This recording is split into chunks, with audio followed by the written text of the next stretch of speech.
Bonjour à toutes et à tous, bienvenue. L'assassinat de Charlie Kirk, au-delà de ce qui s'est passé, au-delà de ce qui s'est joué. Ici, dans cette vidéo, on n'est pas là pour pouvoir répéter ce qui a déjà été dit ici et là sur les réseaux sociaux, sur les chaînes télévisées. Non, la chaîne se veut d'aller en profondeur de ce qui s'est réellement joué et de ce qui se passe actuellement au sein de la société américaine et bien au-delà. Donc, avant de continuer, likez, abonnez-vous et partagez parce que nous allons voir ensemble un message très puissant qui va vous donner, je l'espère, les billes de compréhension de ce qu'il faudrait voir. Donc, avant de continuer, on va observer que les enjeux réels au-delà de cette affaire, pour moi, je précise bien, c'est que c'est une maladie, un symptôme d'une société malade, la société américaine. Une société, je dirais même, comme vous pouvez le voir sur mon écran, une société en pré-guerre civile. Donc, quand je parle de pré-guerre civile, c'est parce que avec ce que je vais vous présenter par la suite, on va pouvoir clairement voir que les ingrédients sont en train d'être réunis. Et comme je le dis, au-delà, on pourra potentiellement projeter la situation avec le cas de la France. Mais ce sera en fin de vidéo. Alors, première constatation, première chose à dire, c'est d'abord, bien sûr, disclaimer. Quelles que soient vos opinions, bien sûr, personne, je pense qu'on peut être tous d'accord là-dessus. Quelqu'un de normal ne peut cautionner ce genre d'acte. Voilà, ça c'est dit, je pense qu'on est à peu près d'accord là-dessus. Je préviens quand même parce qu'il faudrait être très clair là-dessus et sans embâche, clairement, dire les choses telles qu'elles sont. Donc, maintenant, pour aller au-delà, je précise bien, au-delà de cette affaire-là, et voir cela plutôt comme dans un mouvement d'ensemble, parce que le futur, il y en aura d'autres histoires de ce genre, et on en est entré de plus en plus, pas uniquement à partir de cette affaire-là, mais déjà depuis un certain nombre d'années, nous avons les prémices de ce que la société américaine aujourd'hui produit. Produit quoi? Une radicalisation digitale. La radicalisation digitale, c'est quoi? C'est effectivement ce genre d'individus tels que Tyler Robinson, donc le présumé meurtrier, qui a tiré sur Charlie Kirk. Cette radicalisation digitale, bien sûr, est, pour moi, je pense, premièrement, un des symptômes, une des causes ici, dans cette situation, dans cette société américaine, une des causes les plus néfastes de ce qui est en train de se jouer dans les réseaux sociaux. Parce qu'aujourd'hui, nous avons de plus en plus une jeunesse, et pas que uniquement, pas que la jeunesse, mais d'autant plus, d'accord? Parce que cette jeunesse-là n'est pas en mesure d'analyser les choses avec beaucoup de recul et de prendre vraiment les choses avec une certaine analyse complexe et parfois encaisser un certain nombre d'arguments. On peut tout reprocher à Charlie Kirk. Moi, je précise bien, ce n'est pas aujourd'hui ou avant-hier, depuis son assassinat, que je connaissais le personnage à travers les réseaux sociaux. Bien évidemment que j'écoutais ses discours. Je précise aussi que on peut, en tant qu'afro, d'accord, je précise bien, mais pas que, en tant que femme, en tant que d'autres personnalités ou d'autres personnes auxquelles Charlie Kirk proférait un certain nombre d'idées qui n'étaient pas forcément, je précise bien, en face. Et il a tenu un certain nombre de propos avec lesquels je ne vais pas les répéter ici, vous le savez déjà, d'accord? Ce sont des faits, mais en aucun cas, bien sûr, évidemment, il ne méritait de mourir. Voilà, je précise aussi cela pour que les choses soient bien claires. Mais donc, quand je parlais de la radicalisation digitale, c'est parce que vous allez avoir des Tyler Robinson à côté, des esprits faibles qui vont malheureusement succomber à une forme en fait d'arrogance, à une forme de culpabilisation, et donc comme ça, passer à l'acte avec les moyens et les outils que l'on connaît aux États-Unis, qui le permettent malheureusement aussi par la vente d'armes, par d'autres moyens comme ça, légaux, voilà, avec des armes qui peuvent facilement se retrouver aux mains de toute personne, peu importe la sensibilité, peu importe les pensées, et commettre ce genre d'attitude. Donc, c'est très essentiel aussi pour vous de comprendre que sur les réseaux sociaux, même si vous suivez un certain nombre d'influenceurs, je précise bien, vous n'êtes pas en aucun cas, quel que soit ce que moi je dis, par exemple, d'accord? Vous devez toujours remettre en question, avoir votre libre arbitre, quelle que soit la personne que vous écoutez, quelle que soit cette personne-là, ayez toujours en mémoire votre propre libre arbitre. D'accord? Ce n'est pas parce qu'une personne a des millions d'abonnés sur YouTube, sur TikTok, que vous devrez prendre ces paroles pour paroles d'évangile. En aucun cas. Et je précise toujours cette mention-là pour que ce soit très bien clair. Pour toujours avoir le contrôle de votre propre pensée et réfléchissez toujours avant de pouvoir effectuer un acte précis, quel que soit l'acte en question. Donc, la radicalisation digitale. Cette radicalisation digitale, bien sûr, s'accompagne d'une certaine polarisation des débats. Le débat politique d'abord, bien sûr, parce qu'on va segmenter. Je parlais dans le fait que au niveau des startups, au niveau des big tech, les big tech, donc ces grandes entreprises américaines, mais pour la plupart, bien sûr, quand elles conçoivent des systèmes d'information, les réseaux sociaux, vont s'assurer que vous soyez dans des bulles informationnelles et que vous y restiez. D'accord? Vous allez suivre, par exemple, des idéologies, par exemple, du style, d'un côté, les hommes qui ne vont pas aimer les femmes, de l'autre côté, les femmes qui ne vont pas aimer les hommes, la gauche, la droite, ainsi de suite comme ça, des camps idéologisés dans lesquels on va vous embarquer et on va s'assurer que vous allez y rester à travers des filtres informationnels. Donc, des filtres parce que vous aurez liké un certain nombre de photos, de vidéos, de sujets au quotidien.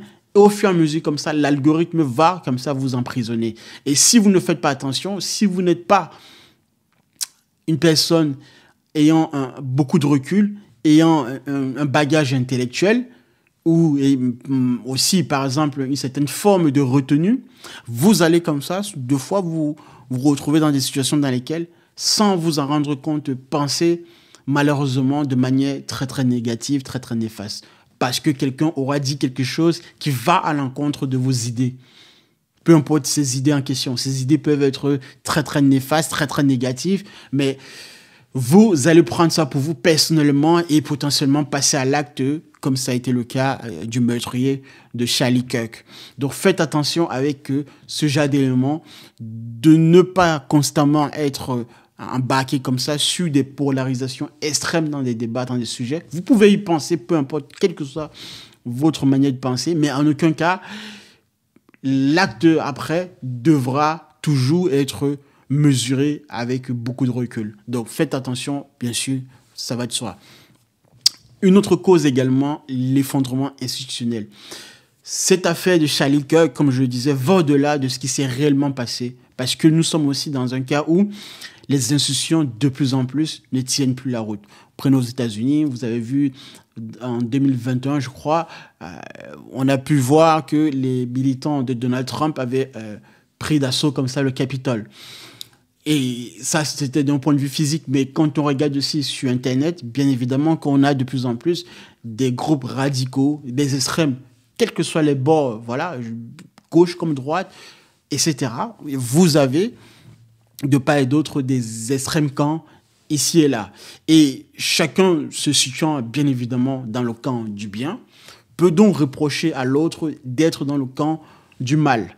Et voilà comme ça, une faille qui est dans le système parce que ces individus de part et d'autre vont s'affronter sur des sujets comme ça différents et créer la polarisation que j'ai pu présenter précédemment.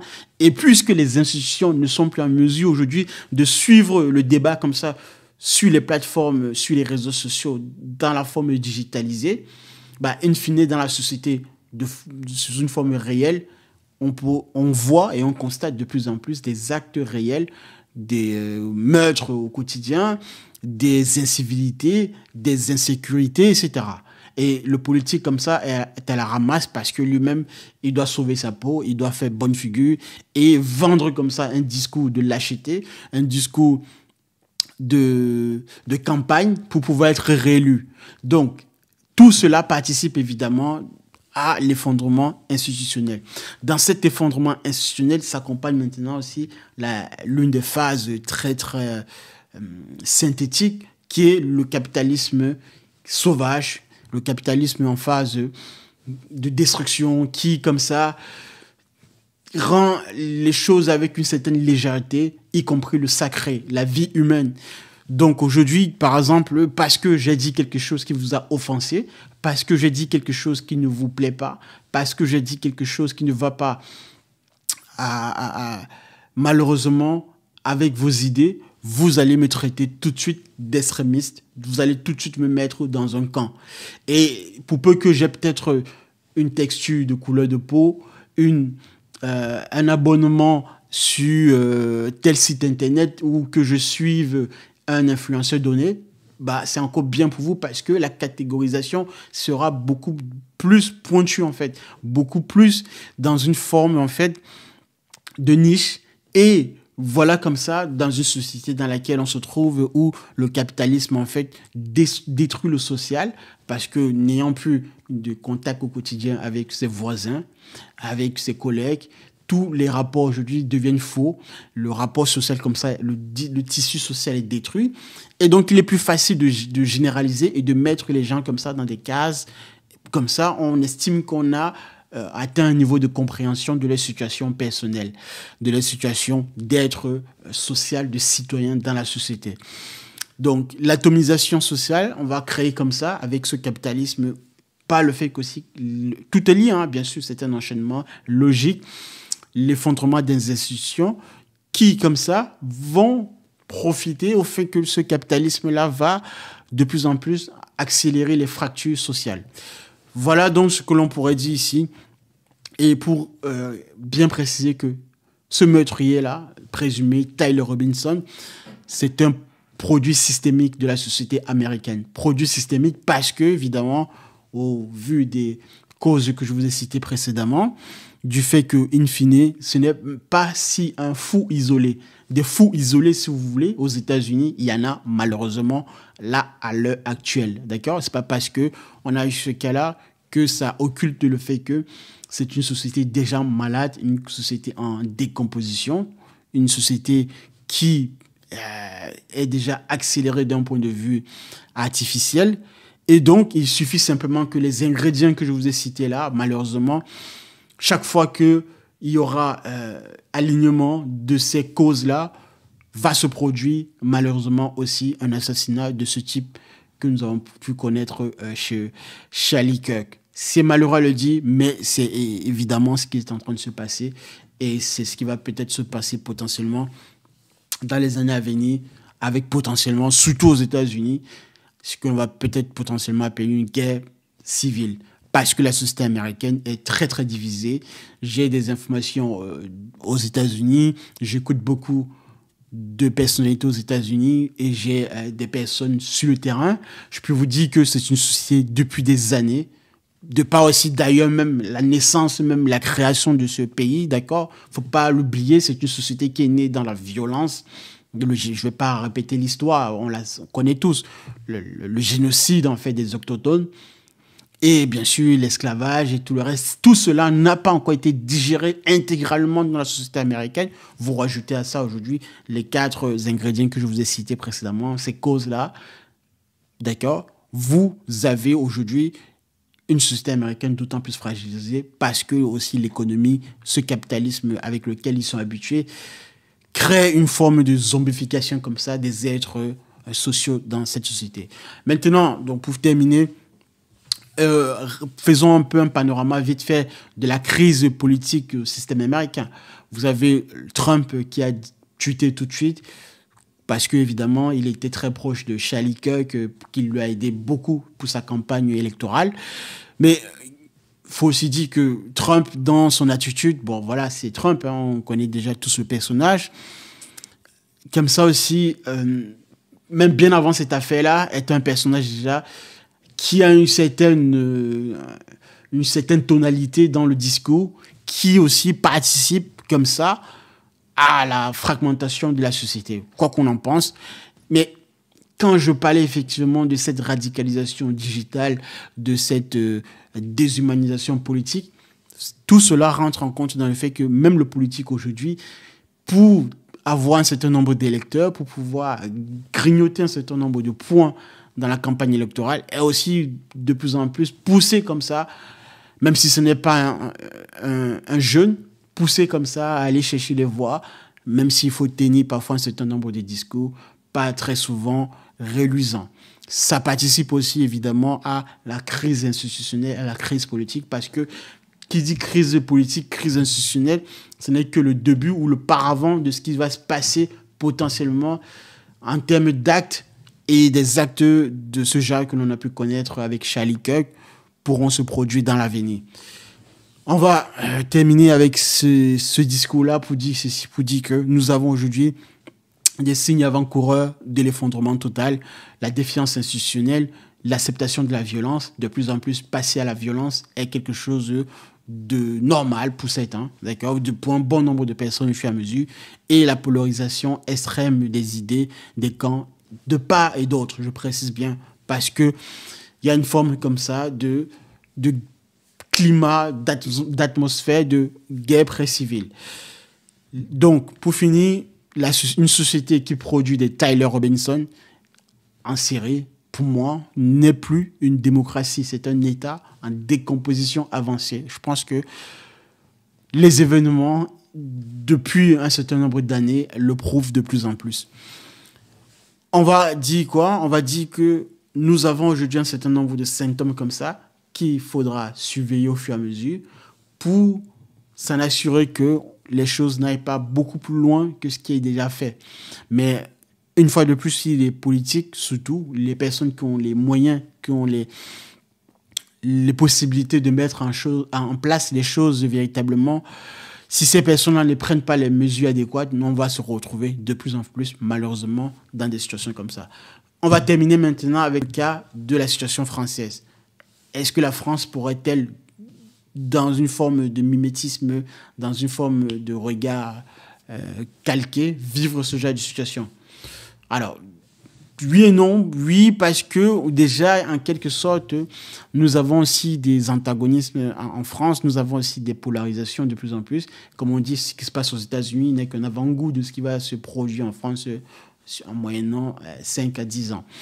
Donc, nous avons la radicalisation de plus en plus que ce soit dans les banlieues ou dans des camps de gauche et de droite, la montée des extrêmes de tous bords, la crise des institutions républicaines, une crise qui est d'ailleurs masquée par le modèle social français, parce qu'encore, des gens touchent encore le RSA, mais si demain vous enlevez le RSA, je peux vous garantir que tout de suite en France, demain, il y a une situation de guerre civile, carrément. D'accord. Donc, ceci n'empêche qu'il y a une crise des institutions, et on le voit bien avec le changement du Premier ministre, des gouvernements comme ça successifs au bout de 2 ans. Donc, tout ceci produit quoi? In fine, de la violence politique croissante et des fractures sociales. Voilà la situation de la France actuellement. Et aussi, non, quelque part, bon, tant mieux, parce qu'on ne voudrait pas que la France se ressemble aux États-Unis sur ce genre d'aspect. Parce que aussi, pour l'instant, en France, la vente d'armes est proscrite. Donc, ça change quand même beaucoup la donne à ce niveau-là. Voilà ce que je pourrais vous dire au-delà de cette affaire de Charlie Kirk. Likez, abonnez, partagez massivement cette analyse. Je précise bien, nous ne sommes pas ici pour faire du buzz médiatique. On est là pour analyser les choses en profondeur et aller au-delà, je précise bien, de ce qui a déjà été dit et répété sur cette affaire en question. Voilà ce que je pourrais vous dire sur cette affaire, et j'espère que ça vous donnera la bonne grille de lecture pour pouvoir analyser les prochaines affaires à venir et qui seront potentiellement calquées sur ce genre d'affaires qui se produit aux États-Unis. Merci les amis, restez concentrés et à la prochaine. Au revoir.